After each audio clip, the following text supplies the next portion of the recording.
Stanley knew the office layout like the back of his hand. It was only a matter of time before he found the others, wherever they were. Just a matter of time.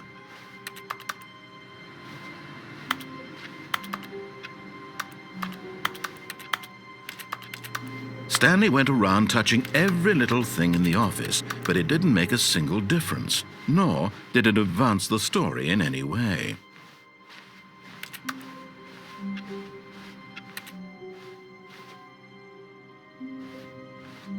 Oh, new content? What does that mean, new content?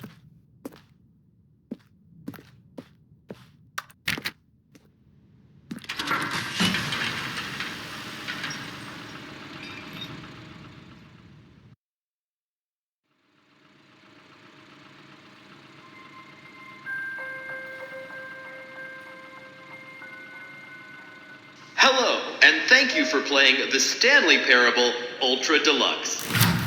As you may know, the Stanley Parable was a video game released in 2013 on home computers. After receiving critical and commercial success, it was expanded upon in 2022 with the Stanley Parable Ultra Deluxe, a reimagining of the game for consoles and home computers. The Stanley Parable Ultra Deluxe features exciting new content that broadens and expands the world of the Stanley Parable, delighting audiences the world over. Please, step inside and see what thrilling new adventures await in the Stanley Parable Ultra Deluxe. Oh, well, this sounds delightful. I'm very excited to see the thrilling new Ultra Deluxe content. Okay, so far it's an elevator. Nothing special yet, but I'm sure it's just the beginning of a mesmerizing adventure.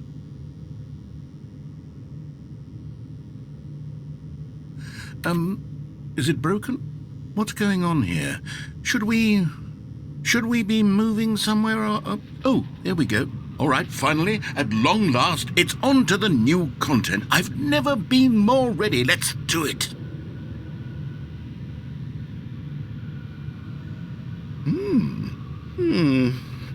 I have to say, initial impressions of Stanley Parable Ultra Deluxe, mostly tedious. It's as if Oh, okay. Let's see the content. Give me the content, Stanley.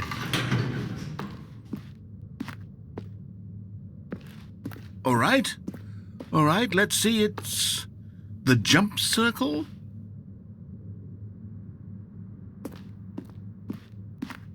Is that it? Surely that's not all the new content. There has to be something else, right?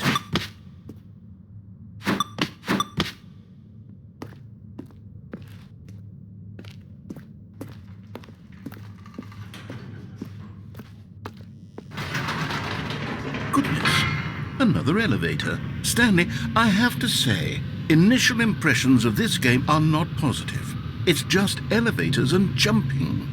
Is this what passes for exciting new content? If this is new content, then I could just read you the whole dictionary. There's 20 hours of new content right there. Hell, I could count to 30 trillion. You could put that on the box. The Stanley Parable Ultra Deluxe, now with over 1,000 hours of new content. And oh, wait, there's more. Very good. Yes, I knew there had to be something else. Let's see it. I'm ready for whatever it is.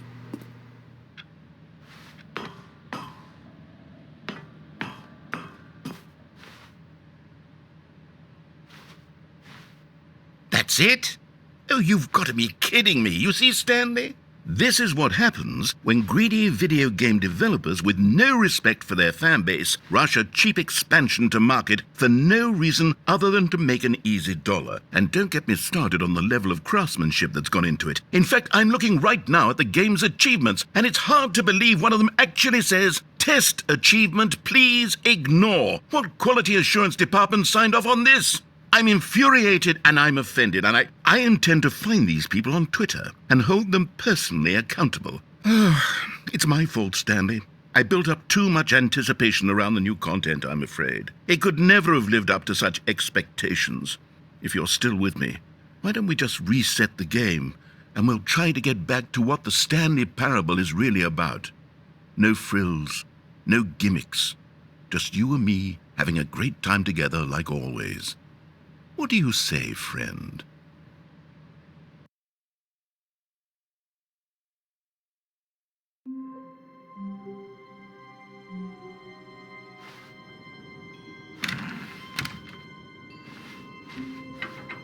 Psst! Stanley! Come over here! In the vent! I want to show you something!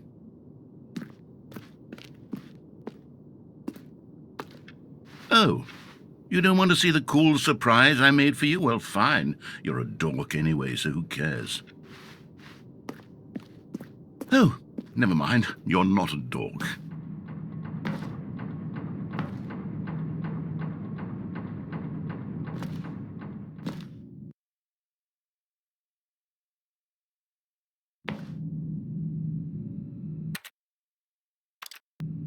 Okay, you remember how cheap and unsatisfying the new Ultra Deluxe content turned out to be? Well, it got me thinking about the past, and how much better the Stanley Parable used to be. So I made something special and tucked it away here where the game's developers won't find it. Just our little secret. Take a look. I call it the Memory Zone. It's where I've been storing all my favorite memories so I can relive the peak experiences of my life whenever I want. Experiences like the launch of the Stanley Parable on PC. You see, Stanley, doesn't the Memory Zone remind you of how wonderful Stanley Parable was before it was sullied with a cheap re-release? Remember back in October of 2013 when the game originally launched? Back then, video games had integrity. Back then, it all meant something. Oh, the waste.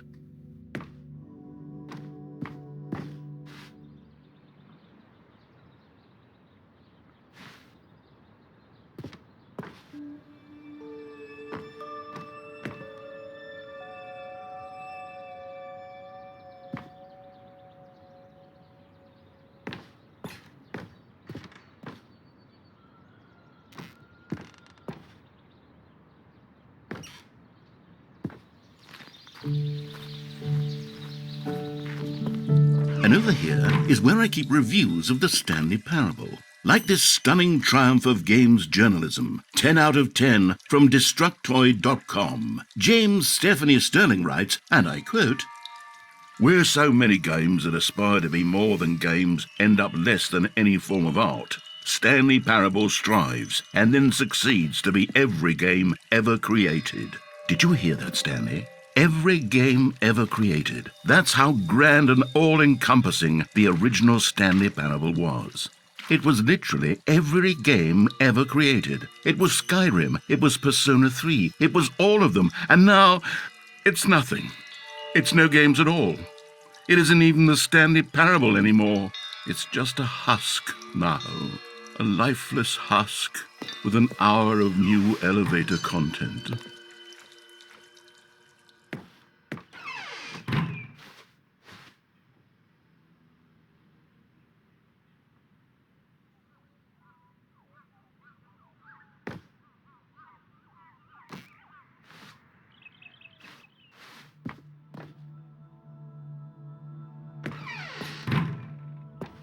Here's another moving passage, this time from GameSpot.com. The Stanley Parable is both a richly stimulating commentary on the nature of choice in games and one that offers some of the most enjoyable, surprising, and rewarding choices I've ever been confronted with in a game. 9 out of 10. Don't you get it, Stanley? The game was perfect. It didn't need anything else. It didn't need new content. It just needed to be left alone, to spend the rest of time collecting dust in the hallowed hall of beloved video game memories. These were simpler times, Stanley, but I wouldn't give to go back to have it all over again.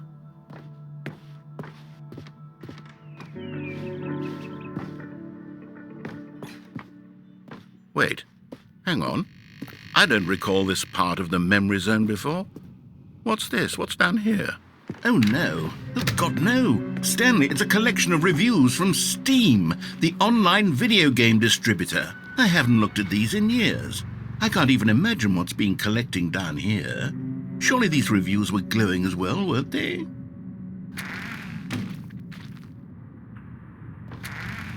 Honestly, I could not be bothered to play this game to full completion. The narrator is obnoxious and unfunny, with his humor and dialogue proving to be more irritating than entertaining. Unfunny! I'm not trying to be funny. I'm trying to make a serious work of art. I suppose I could write up a handful of gags to insert into the Stanley Parable, but the game is already such a densely layered web of profound philosophical insights that I can't even imagine where I'd have the room to stick them.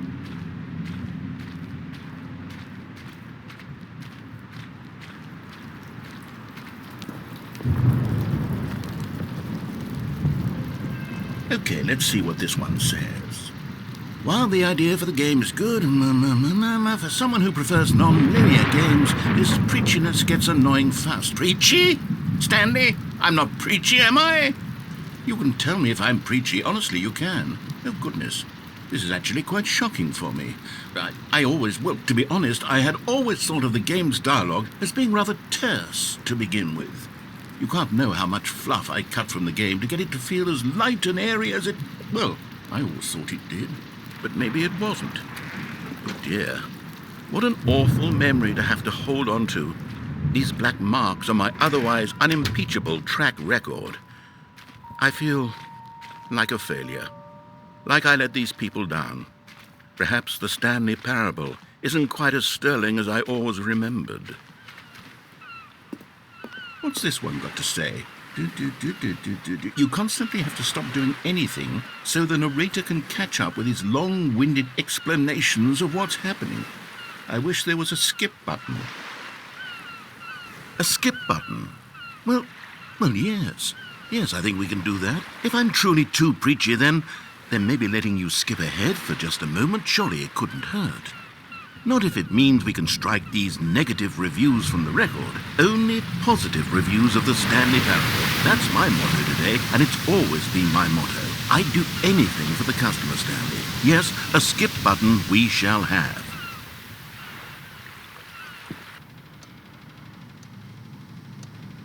And here it is. Go ahead and give it a shot. I'll pop you forward in time so that the second my incessant droning starts to bore you, with just the push of a button, you'll have zipped right past it. It's what the players have been asking for, and I'm very proud to have delivered.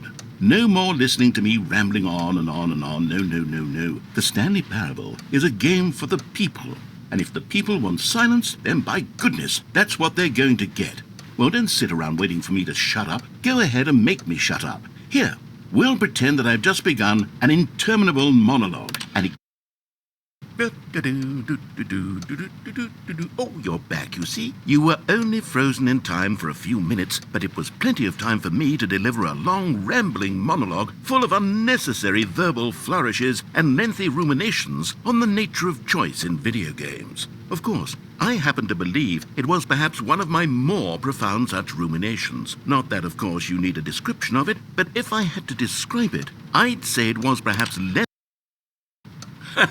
Well there, sport. You really did catch me rambling on a bit, didn't you? But that's the power of the button. The minute I start to go off on a thoughtless display of self-absorption, it's right at your fingertips to go poof, and it's all over. Oh, I can't wait to see what Cookie 9 will say about this, and whether they'll edit the rating of their Steam review, or at least change some of the wording, perhaps. To be honest, I don't even know if one can change their review in the first place. I guess I should become better educated on exactly how Steam works. Perhaps that would have been the smart thing to check on before I went about this whole exercise of making the skip button.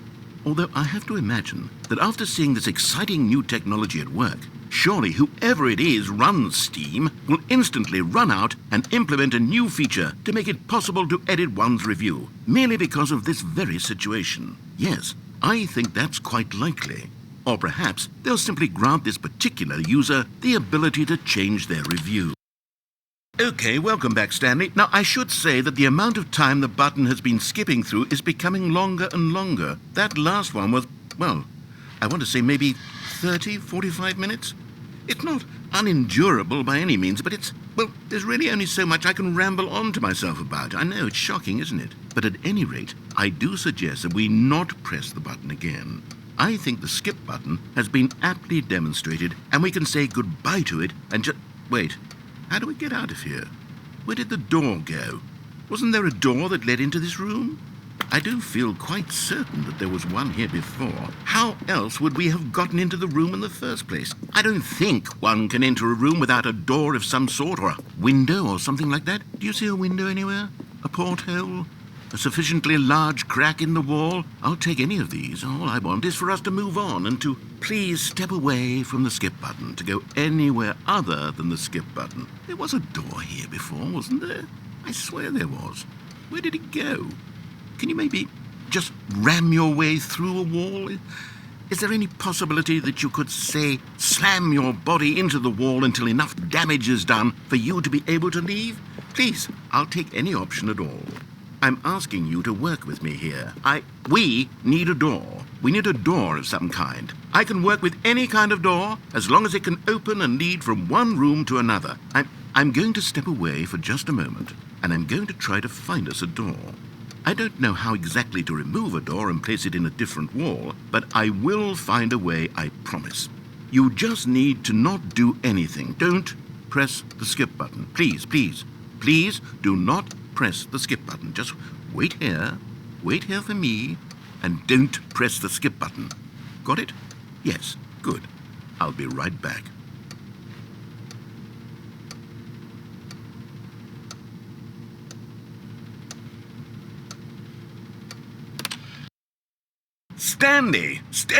Stanley, please don't push the button again. It's been 12 hours. You've just been frozen there. I don't know why the skips are getting longer, but they're really, truly getting longer, and my God, there's no way out of the room. Stanley, the door is gone. It's completely gone. I've looked at it from every angle. I've checked every one of those walls 1,000 times, and there's no door, Stanley. There's no door. There's just you and the button, and if you keep pressing it, I have no idea what will happen. I have no idea how long I'll be made to sit here, and more than anything else, I don't know how to stop you from pressing the button again. I can't control anything in this room, Stanley. I can't touch it, and I have to believe, I have to know that sooner or later, no matter how much I plead with you, you're going to press the button again. Why would you? I've been thinking, and I don't know what I can do to convince you otherwise. Oh, my God. And it's all because of those reviews that I couldn't get out of my head. I just couldn't ignore the negative feedback. Why was it so important for me to fix the problem? Why did Cookie Nine's opinion matter so much to me? I've never even met Cookie Nine. I have no idea who they are.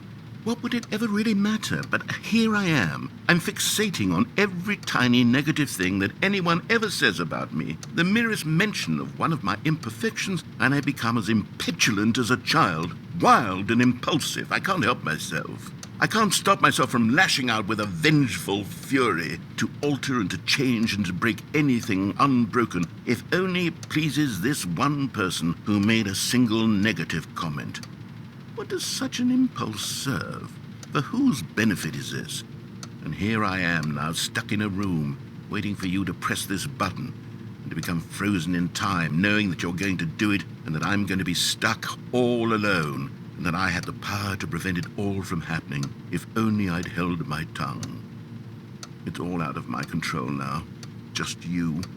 Just your decision as to exactly when you're going to make me suffer, to leave me all alone. Surely you will. I don't doubt it.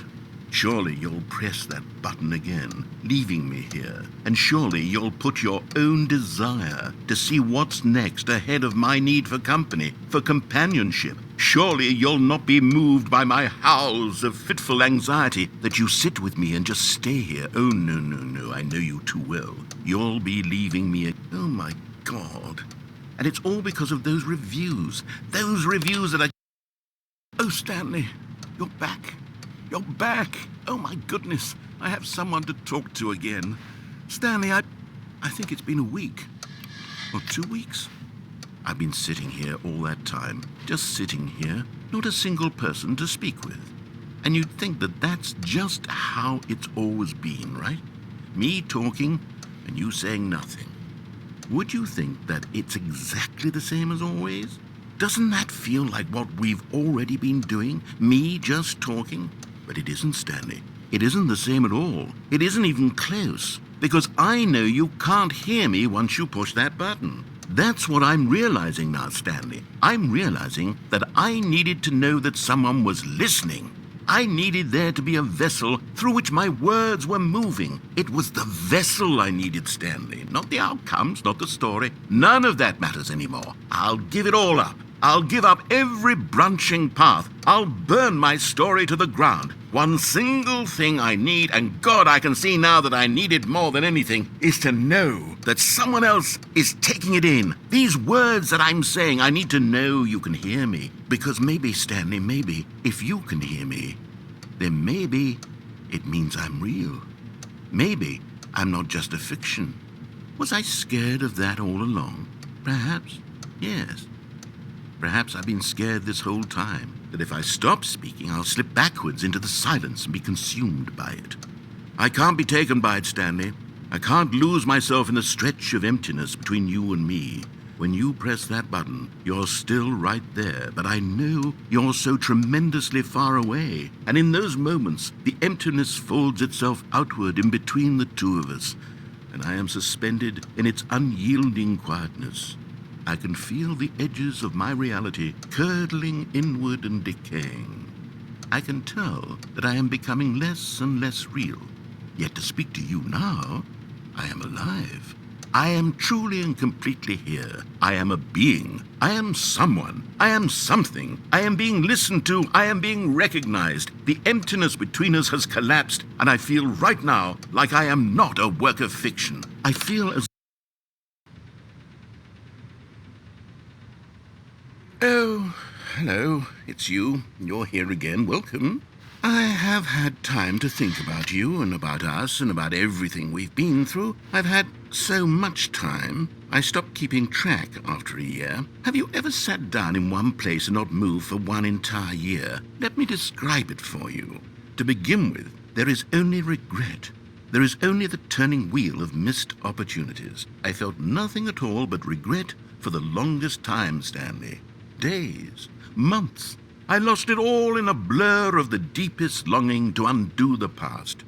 And when that feeling had begun to subside, what took its place is what I can only describe as the collapse of every moment I have ever experienced my entire life. All of them collapsed down into a single instant. In that instant, I could see myself clearly, calmly, with a collected heart. It was an impossibly rich wellspring of both delight and disgust simultaneously. I was consumed by it. I could do nothing but wallow in it for what felt like an eternity, for what I now know was far less. You see, it was a revelation for me. It was unlike anything I had ever known. It was a space without consequence, without action or outcome. It was divorced entirely from the question of free will that you and I have squabbled over for so long. There could be no one ending, no singular outcome of events, not if all events existed in the same moment. And I felt freed. I felt unburdened by the need to manifest a particular outcome into being. I saw that I could allow myself to exist along all timelines, and that each of them was simply a strand in the web of my being. It was incredible. The spaciousness, the equanimity of the moment, both singular and infinite. For the longest time, this was my experience. And then this moment passed, and the most unyielding fear I have ever known crept into my mind. And it is this sensation that I have been experiencing now for longer than I could have ever expected was possible. I have been waiting for you. Not that you might save me or do something to fix it, but merely to state for you the plain fact of this manner of existence. I wish you to feel afraid as I do, that perhaps one day this state of mind will consume you as well. Perhaps you will somehow, in some way, have to live as I do now, and I wish for you to know how excruciating it is, and for you to be in true terror of its eventual arrival. If I can only do this, only this one thing, perhaps it will bring me the smallest moment of peace in the darkness.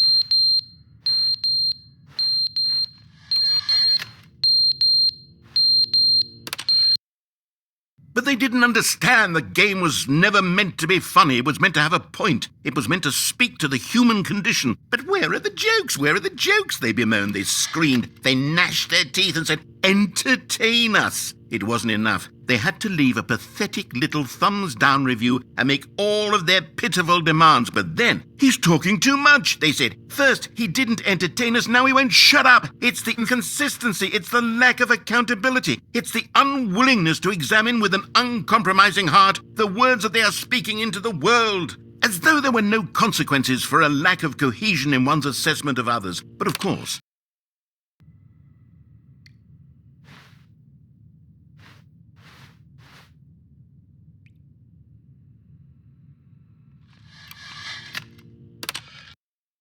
the end is never the end, is never the end, is never the end, is never the end, is never the end, is never the end, is never the end, is never the end, is never the end, is never the end, is never the end, is never the end, is never the end, is never the end, is never the end.